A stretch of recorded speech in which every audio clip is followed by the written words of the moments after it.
Welcome to Science Seekers by SV.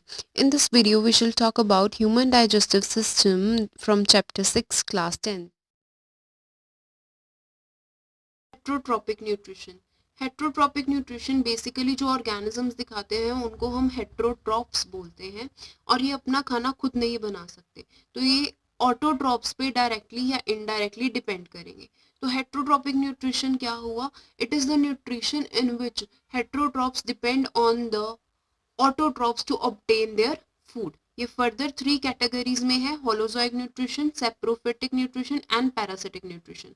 Holozoic nutrition में जो heterotrophs हैं, जो ऑर्गेनिज्म है, वो एक लार्ज कॉम्प्लेक्स और इनसॉल्युबल फूड मॉलिक्यूल को small simple and soluble food molecule में चेंज करेगा और ये पूरा प्रोसेस जो है वो inside the body of organism होगा, बॉडी के अंदर होगा. इसमें एग्जांपल्स आ जाएंगी ह्यूमंस, एनिमल्स, अमीबा और पैरामीशियम एक्सेट्रा. सेकेंड कैटेगरी आती है सेप्रोफिटिक न्यूट्रिशन की. इसमें जो हेट्रोट्रॉप है, जो ऑर्गेनिज्म है, वो डाइजेशन, फूड की डाइजेशन जो है वो बॉडी के आउटसाइड करेगा, बॉडी के बाहर करेगा, और इसमें एग्जांपल्स होगी fungi, yeast, mushrooms etcetera. Third category हमारे पास आती है पैरासिटिक न्यूट्रिशन की. इसमें बेसिकली 2 ऑर्गेनिजम्स इन्वॉल्व होते हैं, एक होता है पैरासाइट और दूसरा होता है होस्ट. जो तो हेट्रोट्रॉप ऑर्गेनिज्म है उसको हम पैरासाइट बोलते हैं और वो दूसरे ऑर्गेनिज्म की बॉडी पर या बॉडी के अंदर रहता है अपना फूड ऑब्टेन करने के लिए. और जो दूसरा ऑर्गेनिज्म था जिसकी बॉडी पे पैरासाइट डिपेंड रहेगा फूड ऑब्टेन करने के लिए, उसको हम होस्ट बोलेंगे. इसमें जो पैरासाइट है वो अपना फूड लेने के लिए होस्ट को कभी भी किल नहीं करता, मारता नहीं है. तो इसमें एग्जांपल्स देख लेते हैं. कस्क्यूटा जो प्लांट्स में एग्जांपल आती है, then further is ticks, leeches, tapeworm, lice. ये पूरी एनिमल किंगडम में से एग्जांपल्स हैं. एनसीईआरटी में होलोजोइक मोड ऑफ न्यूट्रिशन को डिस्कस किया गया है अंडर हेट्रोट्रॉपिक न्यूट्रिशन, और इसमें जो एग्जांपल्स डिटेल स्टडी में है वो है amoeba, paramecium and human beings. So amoeba की न्यूट्रिशन देख लेते हैं कैसे होती है. फर्स्ट ऑफ ऑल जो अमीबा है उसमें फूड इंजेशन होगी through temporary finger like body extensions, जिनको हम सीडोपोडिया बोलते हैं. सीडो मीन्स फॉल्स और podia means feeds, so these are false feeds. ठीक है.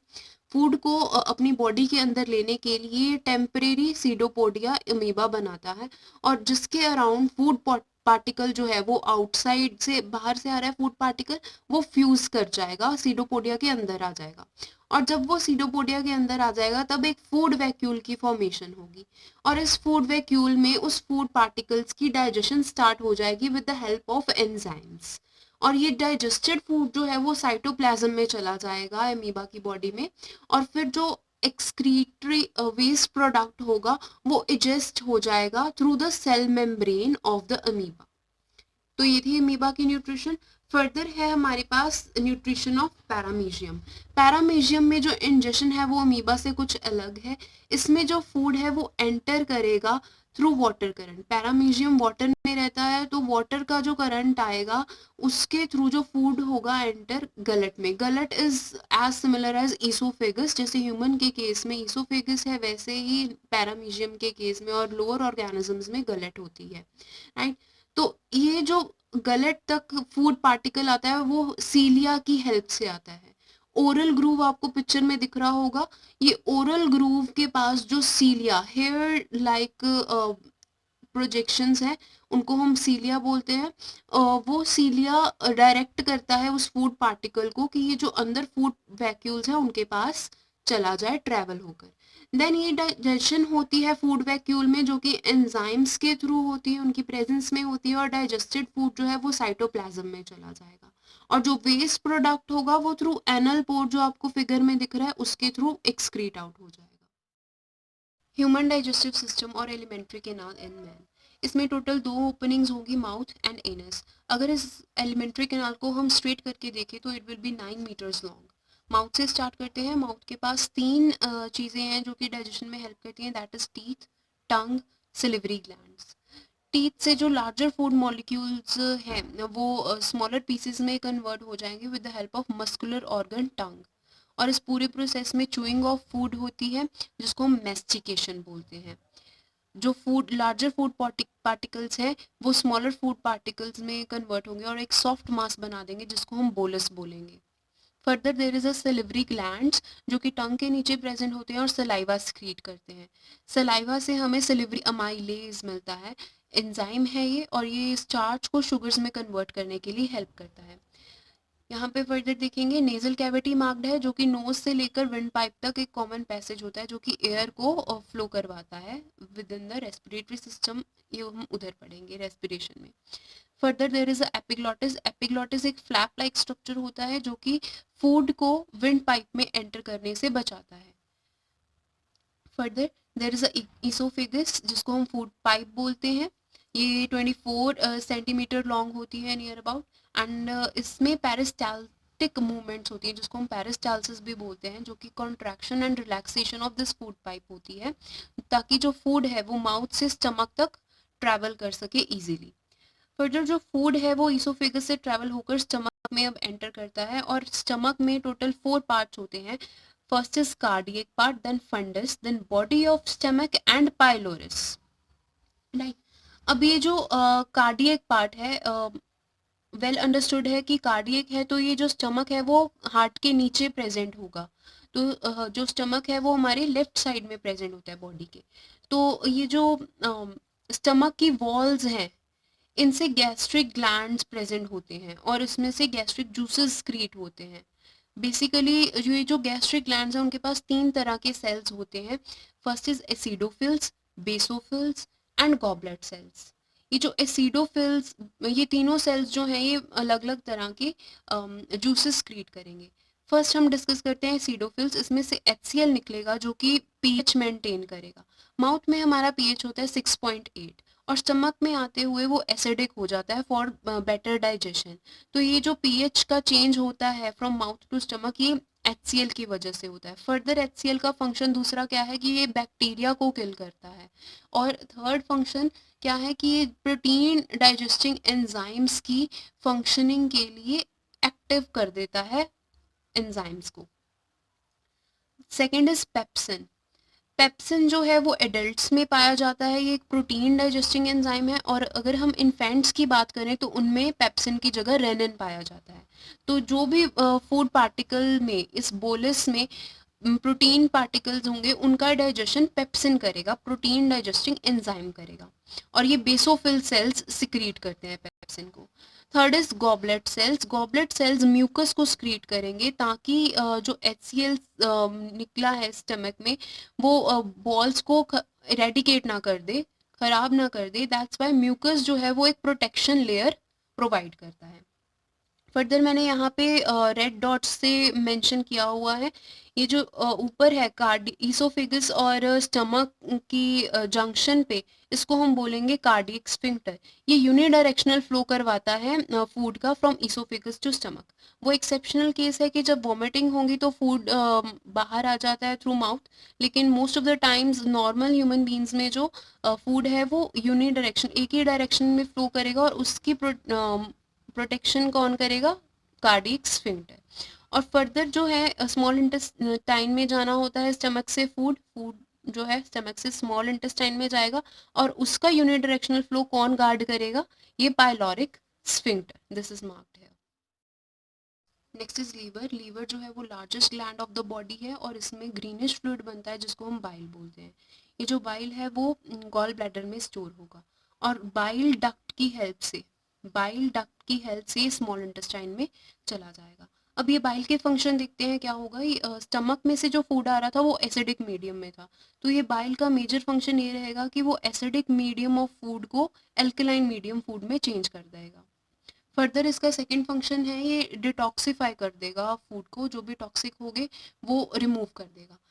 थर्ड फंक्शन इज कि ये इमल्सिफिकेशन करवाएगा, जो फैट है उसका ब्रेकडाउन होगा उसके स्मॉलर ग्लोब्यूल्स में ताकि जो एंजाइम का एक्शन होगा फर्दर डाइजेशन के लिए वो इजी रहे। Next is this yellow coloured gland, it is pancreas. Pancreas जो है ये मीजोक्राइन ग्लैंड होते हैं, दैट इज ये एंडोक्राइन फंक्शन होता है इनका और एक्सोक्राइन फंक्शन भी होता है। और जो डाइजेशन में मेनली इन्वॉल्व है वो है एक्सोक्राइन पार्ट। एक्सोक्राइन पार्ट से हमें कुछ पैनक्रियाटिक जूसेस मिलते हैं जिसमें कि 2 जूसेस होंगे, उनका नेम है ट्रिप्सिन जो कि प्रोटीन के डाइजेशन में हेल्प करवाता है, और दूसरा है लाइपेज जो कि ब्रेक डाउन करवाता है एमल्सिफाइड फैट्स का। फर्दर हमारे पास है स्मॉल इंटेस्टाइन। स्मॉल इंटेस्टाइन जो है हमारी वो नियर अबाउट 8 मीटर लॉन्ग होती है, दिस स्मॉल इंटेस्टाइन। और ये जो स्मॉल इंटेस्टाइन है ये तीन पार्ट्स में डिवाइडेड है। फर्स्ट है ड्यूडेनम, जिजुनम एंड इलियम। ये जो स्टार्टिंग वाला पार्ट है इसको हम ड्यूडेनम बोलेंगे, और मिडिल वाले पार्ट को जिजुनम बोलेंगे, और जो लार्ज इंटेस्टाइन के पास होगा इसको हम इलियम बोलेंगे, राइट। ये 3 पार्ट्स में डिवाइडेड है। स्मॉल इंटेस्टाइन में फूड पार्टिकल्स में जो भी कार्बोहाइड्रेट्स, प्रोटीन्स या फैट्स प्रेजेंट है उनका डाइजेशन होगा। स्मॉल इंटेस्टाइन की जो लेंथ है वो एनिमल्स और उनके फूड इनटेक पे डिपेंड करती है। सपोज एक काऊ है तो उसका स्मॉल इंटेस्टाइन काफ़ी बड़ा होगा एज कम्पेयर टू ह्यूमंस, क्योंकि उसने ग्रास को खाना है, रॉ ग्रास खानी है। तो ऐसे ही एनिमल्स के फूड इनटेक पे डिपेंड करता है स्मॉल इंटेस्टाइन की लेंथ। फर्दर जो ड्यूडेनम है उसके पास, ये जो ड्यूडेनम है इसके पास 3 स्क्रीशंस आती हैं। एक तो बाइल से आई, और दूसरी है पेनक्रियास से, और थर्ड है इंटेस्टाइनल जूसेस से। 3 स्क्रीशंस आएंगी इस ड्यूडेनम के पास, और ये फर्दर डाइजेशन स्टार्ट करवा देगा। ये जो इंटेस्टाइनल जूसेस होते हैं ये एल्कलाइन नेचर के होते हैं बेसिकली। ये जो 3 इंटेस्टाइनल जूसेस हम आगे डिस्कस करेंगे ये एल्कलाइन नेचर के होते हैं, और ये इलियम की वॉल से ही स्क्रीट करते हैं। तो सबसे पहला जो इंटेस्टाइनल जूस है उसको हम बोलेंगे कार्बोहाइड्रेजेस। इंटेस्टाइनल जूसेस में से इंटेस्टाइनल जूसेस जो है वो मेजरली इलियम से स्क्रीट होंगे, और इनके पास 3 एंजाइम्स होंगे। उनका नेम है कार्बोहाइड्रेजेस, प्रोटीएसेस एंड लाइपेसेस। नेम से ही काफ़ी क्लियर है, जो कार्बोहाइड्रेजेस है वो स्टार्च को शुगर में कन्वर्ट कर देगा।